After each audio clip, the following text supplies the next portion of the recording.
Now, the research that I was alluding to earlier, I want to share with you something that's really critical. If you look at all the emotional competencies, how many of you have either used the EQI instrument? EQI, anybody use the EQI? So we have a couple EQI. How about the ESCI? Emotional Social Competency Inventory. Everybody in here ought to get your emotional competence score. You should find out where you are at.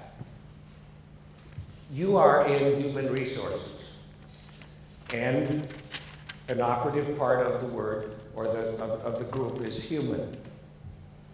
Now, that reminds me, we're standing here in the Guthrie Theater, which is a nonprofit theater. I'm one of the owners of Chanhassen Dinner Theaters, and Michael Brindisi, who's our artistic director. When we bought the theater a year and a half ago, and it's doing really well right now. Go out there, shameless self-promotion. Hairspray is showing. I said 2 operative words: show business. Show business. Now, the purpose of business is no more to make money than the purpose of life is to breathe. That said, when you quit breathing, it'll ruin your day.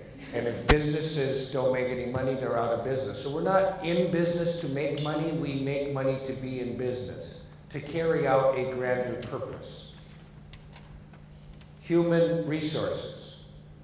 Everybody here ought to be very familiar with their own competency level in the competencies that matter most. And the research show, this is global data, that emotional and moral competencies are differentiators. Cognitive and technical competencies are table stakes. Now, most processes assess candidates for how smart they are. Most training programs take these smart, talented people and train them on skills. So we think there's talent, and then we develop that talent into skills. But the thing that matters most, more than those 2 things, is decision-making. And your decision-making has everything to do with your developed emotional competence and your moral intelligence. Sustainable, optimal performance. Now here's the data. The Hay Group actually did the research done globally. It was done on a variety of in a variety of countries, a variety of companies, in a variety of industries. And here's the one competency, the one competency that is most predictive of a high-performance, engaged workforce is self-awareness.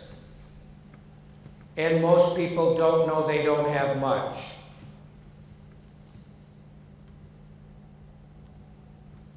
The competencies that are most prevalent in organizations include organizational awareness, which is company politics, and achievement orientation. Turns out those aren't predictive of high-performance cultures. Self-awareness is, specifically emotional self-awareness. Now, how will I know I'm managing myself well? At your tables, Ryan gave you a little card that's got a model on it. And it's a little busy on that card, but that's the alignment model. And the alignment model is simply the model that helps us understand the concept of aligning the reality, with the ideality.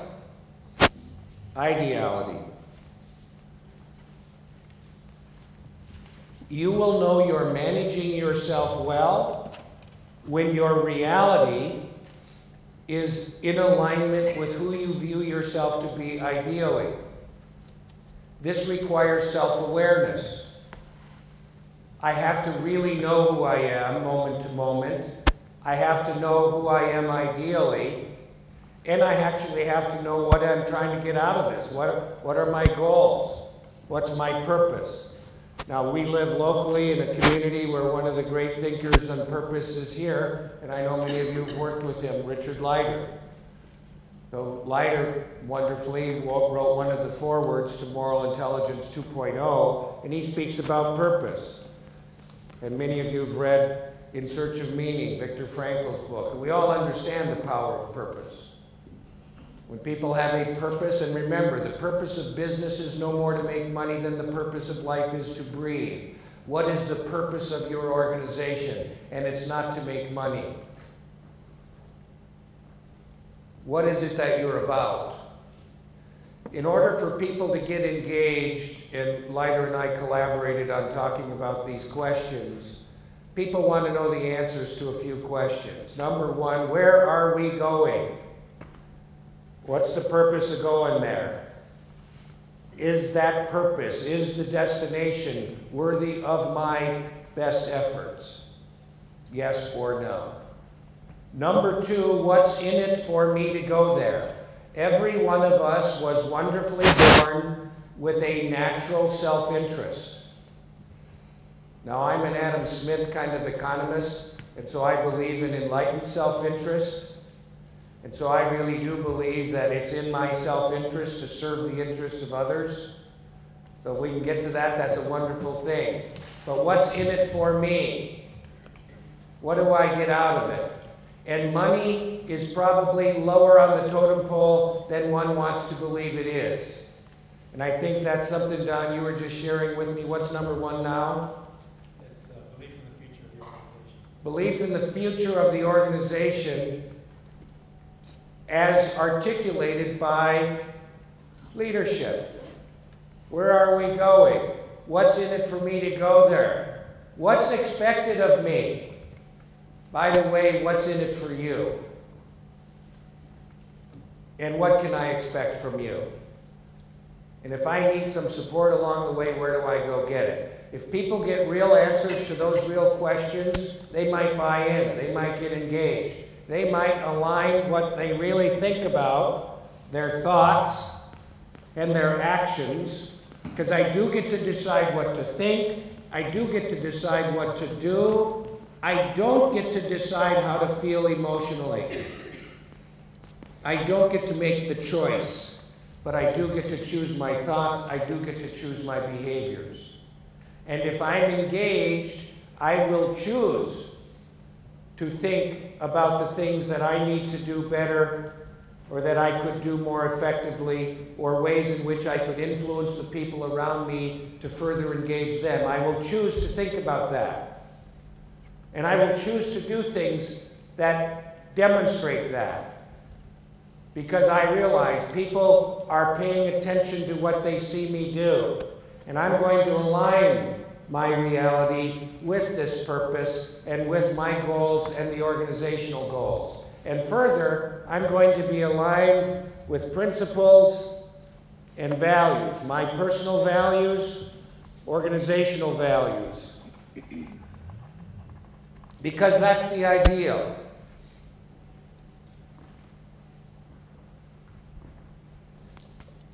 Next week, I'm going to actually be speaking at the University of Minnesota Morris at one of the classes. We're fortunate, the book Moral Intelligence, the first one, you're in both Moral Intelligence, the first edition, which we didn't know was a first edition until we were asked to write a second edition. Fred Keel, some of you know Fred Keel, is my co-author of those two books. And he's involved in an organization, KRW International. I suspect many of your organizations have used KRW. And he's a great thinker. But we talk about principles, that there are universal principles that apply to humankind. Now, Moral Intelligence, either the first or now the second edition, is available in 12 languages around the world. We just signed a contract 4 weeks ago in 2 different Chinese publishing organizations. One will publish it in mainland China and all Chinese-speaking countries, as China looks at how they become more engaged at a global level, and how do they involve themselves with the principles that are necessary for sustainability. And then organizations have values. Next week when I speak at Minnesota Morris, one of the things that people read, they get these little things they have to read, and they're reading this little deal on Enron. Some of you remember Enron. How many of you can remember Enron? Enron had corporate values. Enron's corporate values were respect, integrity, communications, and excellence. Would you quarrel with any of those values? Would you say, no, I don't want any of those? Or would you say those are praiseworthy values? Those are not inconsistent with stuff I would embrace. How many of you would say those are cool? What was the issue at Enron? Those things relative to the behavioral frame, right? It wasn't that the values were the issue was the behavior.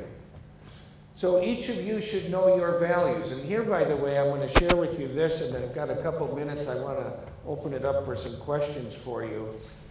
But I want to take that third frame and picture it for you. And by the way, the other side of the card gives you a goal achievement model related to the first frame, profoundly simple.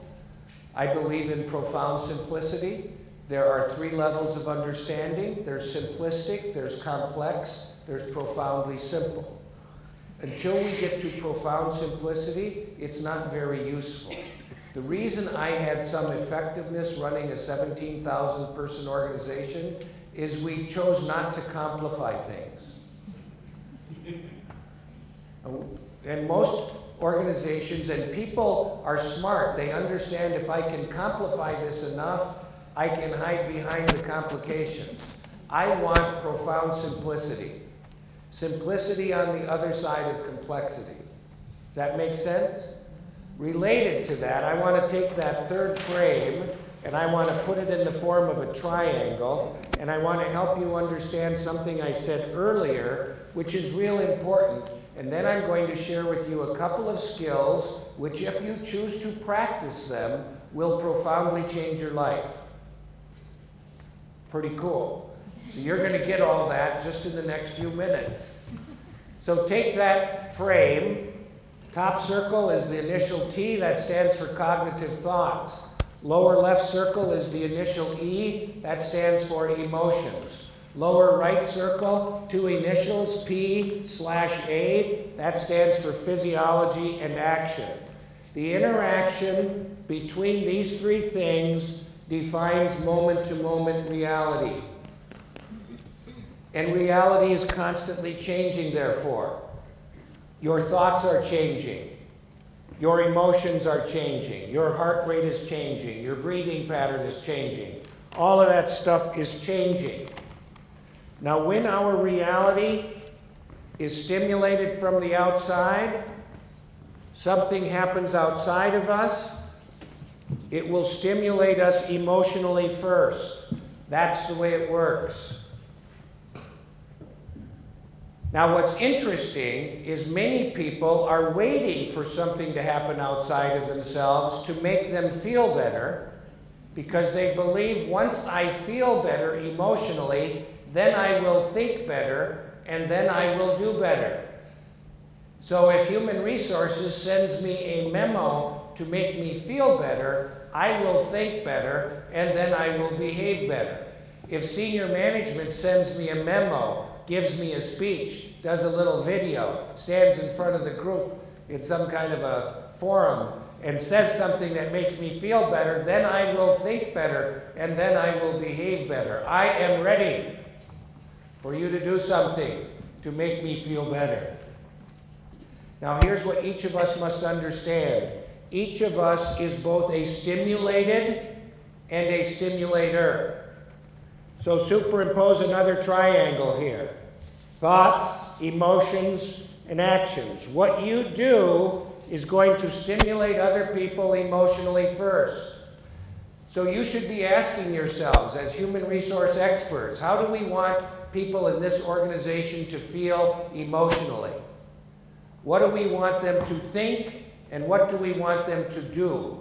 And what behaviors do leaders ourselves and everybody else in the organization need to exhibit in order to stimulate that experience in other people. That's what engagement is about.